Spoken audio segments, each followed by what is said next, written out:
Good morning. I want to welcome you to the Dimitri Economics Institute's 28th annual Hyman Minsky conference. This year we are celebrating the 100th anniversary of Hyman Minsky's birth. Before I go on, as customary, I'd like to express my sincere thanks to my longtime colleague and closest friend, Jan Kregel, the Institute's Director of Research, for the organization of the conference, and also the staff of the Institute for their efficient handling of logistical details. Minsky's first conference back in 1991 focused on the issues of the US faced at the time, the S&L crisis, the explosion of consumer and other private debt, the aftermath of a housing bubble, and the economy in recession. Today, we are again confronted with still unresolved and new issues that endanger the economic and financial stability. Among them is the too big to fail issue, the dramatic shift of lending to real estate finance and the consequent real estate risk as the dominant balance sheet item of the entire banking sector that has contributed perhaps to the declining trend of commercial and industrial loans and prompting some commentators to call the commercial bank a misnomer, renaming it the real estate bank. There is still no definitive regulatory structure to oversee the ever-increasing lending activities of fintechs. Fintech firms provide an easier and faster online process for lending, leveraging on their payment processing services and accounting software to small businesses and loans to consumers. The percentage of personal loans originating from fintech companies has grown larger than that of banks. TransUnion recently found that fintech firms have overtaken banks originating 38% to banks' 28% personal loans, helping boost U.S. personal loans surge to a record of 138 billion euros. Still affiliation back in Greece of $138 billion. Last but not least, there is an issue of privacy with respect to the new payment systems. A recent article of the Federal Reserve Bank of St. Louis Review considers the privacy issue extensively, distinguishing the type and degree of privacy needed as currently provided by cash versus e-cash. Central banks, the article mentions, with note issuance responsibilities became privacy providers, but as they are shrinking their paper money business toward other forms of payment, they will need to become privacy regulators instead, paying attention to the public's different needs for privacy. Turning to the real economy, we take note of the pessimistic projections about the fortunes of the world economy that began rising in 2018. The IMF, in its latest report earlier this month, downgraded again its forecast for global growth to 3.3% from 3.5% in January and 3.75% last October.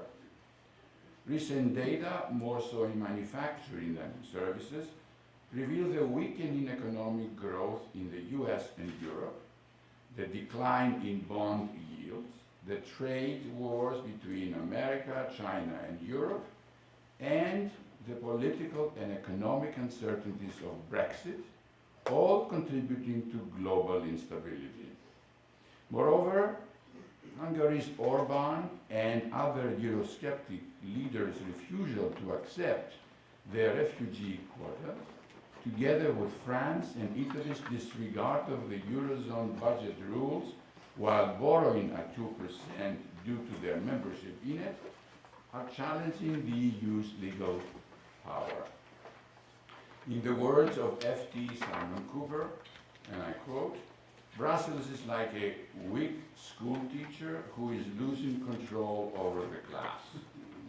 Most analysts predict that the next 5 years in Europe will be the messy process of muddle through the past 5 years, and that Europe is capable of maintaining such a stance for a sustained period of time. The only positive signs have been coming from the buoyant equity markets, but for how long?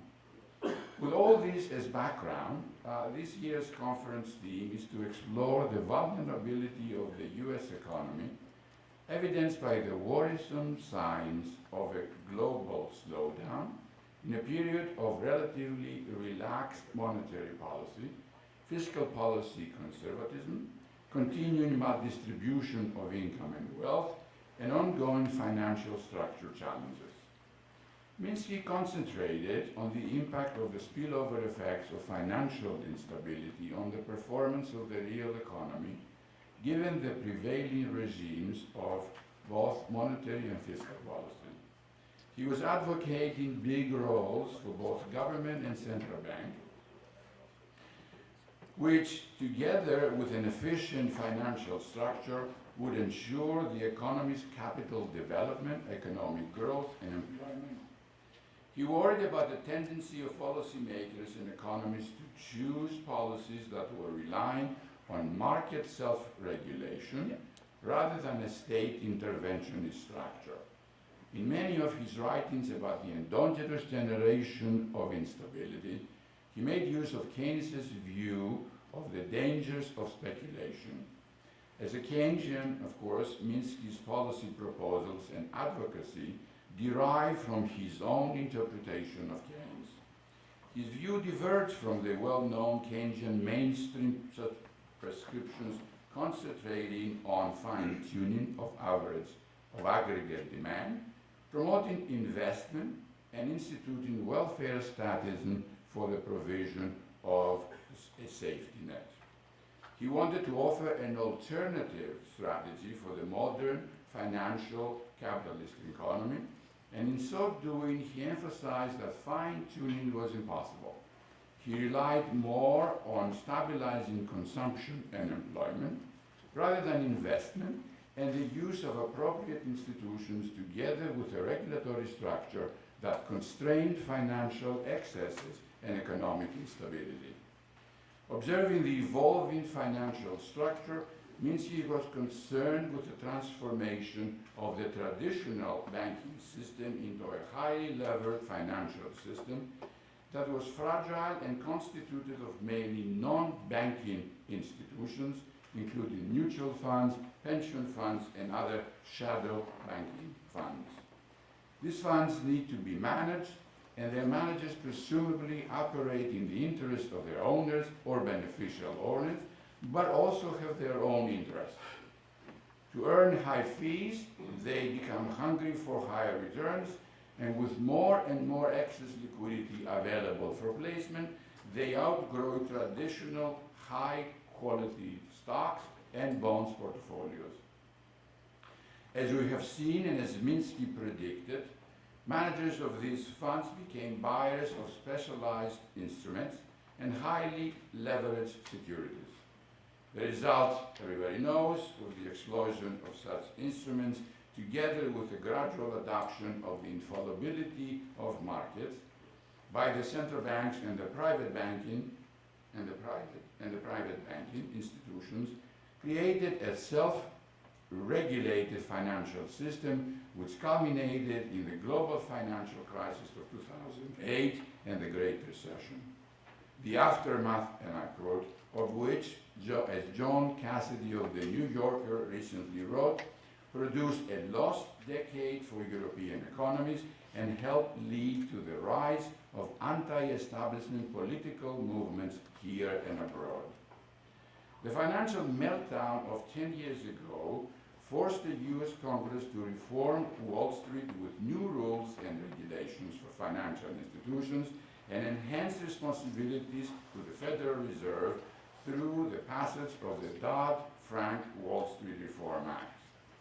Similarly, financial reforms have taken place in Europe and elsewhere, but there is still a lot more work needed with respect to global integration and regulatory harmonization, and the required policy coordination that will reverse the trend towards fragmentation. The implementation of some regulatory changes notwithstanding, many other important reform issues such as dealing with unregulated money manager funds, systemic and idiosyncratic risk of financial derivatives, and the too big to fail conditions of banks remain almost as they were before the 2008 financial crisis. The fear, of course, is that the current Washington administration may undo many of the Dodd-Frank regulatory enactments. Some voices from Washington policymakers are encouraging, calling for the breakup of the larger US lenders that are still too big, together with other regulatory changes.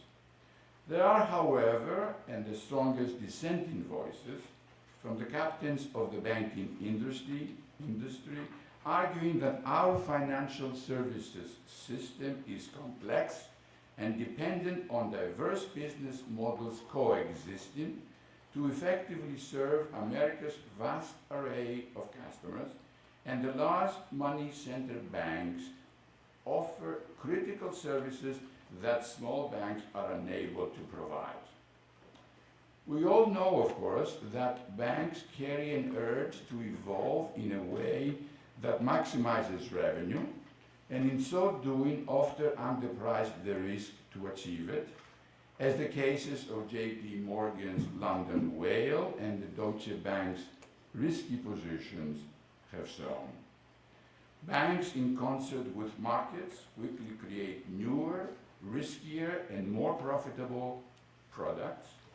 It is the very nature of modern finance to transform its structure in response to prevailing regulation. Banks' continuing risky practices fuel instability in our economic system and will ultimately may lead us to another financial crisis. The regulatory structure Minsky advocated must be constantly evolving and always subject to sophisticated re-examination as the world of finance develops. The key role of banking is financing the economy's capital development, and this should be also the concern of the central bank. Minsky had proposed that the place to start in enhancing financial instability and the integrity of the markets would be to reconstitute the financial structure by forcing banks to perform their traditional role, and for regulators to begin by breaking them down into smaller units, reforming their designated functions. We need banks that earn competitive rates of return, banks that focus not on the big risks, but on financing the economy's capital development. We need reforms that limit profiting without producing, but instead promote enterprise and industry over speculation. Private sector investment is crucial, but government policy has little influence in stabilizing it. Even in a period of low interest rates, the ability to stimulate growth through investment has proven to be very limited. Easy monetary policy is usually met with cheers from the financial markets, but even markets at times appear uneasy with a low interest rate policy. Government policy that targets full employment and stabilizes consumption, the main driver of growth, was long advocated by Minsky. He argued that a direct, federally funded employment guarantee program that provides a job opportunity to any individual willing and able to work would act as an automatic economic stabilizer, enabling households to meet their financial commitments and substantially reduce the impact of financial shocks. At the Levy Institute, our plans are to continue focusing on strategic issues of economic policy, aiming at achieving financial stability, long-term higher economic growth and employment, the amelioration of the severe income and wealth inequality, and the increase of public spending to narrow the growing infrastructure deficit. This year's conference, we hope, will explore some of these issues and the linkages mentioned. We invite you to take a look at some of our policy briefs, some of our work, and review them. And of course, we would welcome very much your comments. Enjoy the conference. Thank you very, very much.